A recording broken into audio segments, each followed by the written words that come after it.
Well, this Saturday, hundreds of bike riders will be participating in the Four Summit Challenge. It's a grueling 75-mile bike ride through the mountains near Cascade. As News Channel 7's Ty Brennan found out, in the crowd of bikers is going to be one rider with an extraordinary story of survival, determination, and a passion to succeed. Ty brings us the story of the 34-year-old. You'll see it only on 7. Justin Sheilds is training for one of the most extreme bike rides of his life, the Four Summit Challenge in Cascade, a brutal 75-mile ride gaining 6,000 feet in elevation. However, just 2 years ago, this is something Sheilds never thought he'd be able to do. That's because in February 2008, a stroke would test his limits, both physically and mentally. I saw like little flashes of light, like when you rub your eyes, you see flashes of light. Sheilds was training for his first ever Ironman triathlon, a dream he'd had for years. He returned home late one night after a vigorous workout at the gym. I ran really hard for an hour, and then I swam for an hour. He felt tired, run down, but brushed it off, thinking he'd trained too hard.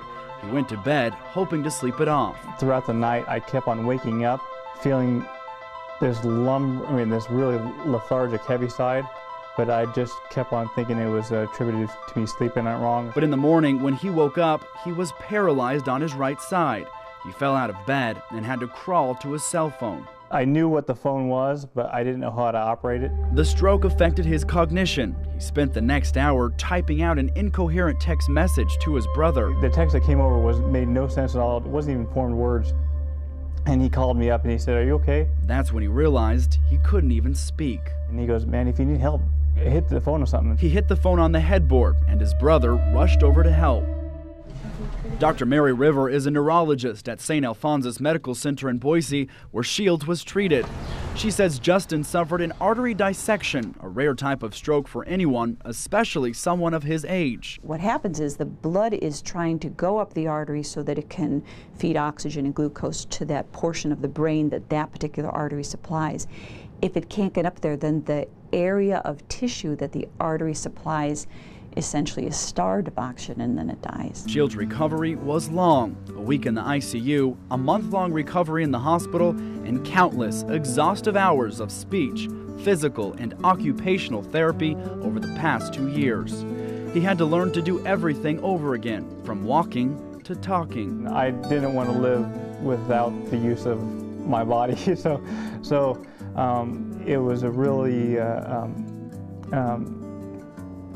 motivating factor for me to continue on and just overcome the obstacles. But Justin says some days are easier than others. There's been some bad days, I must admit, but for the most part, I just look past them as you know, I'll have to go through those periods of frustration in order to achieve my goal. 2 years after his stroke, Sheilds is once again working on realizing his dream of being an Ironman triathlete.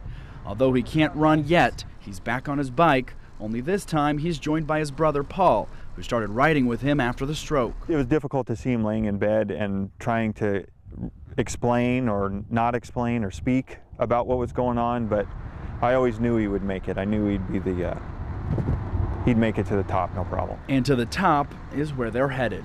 I'm not going to give up something that I love to do because I have deficits.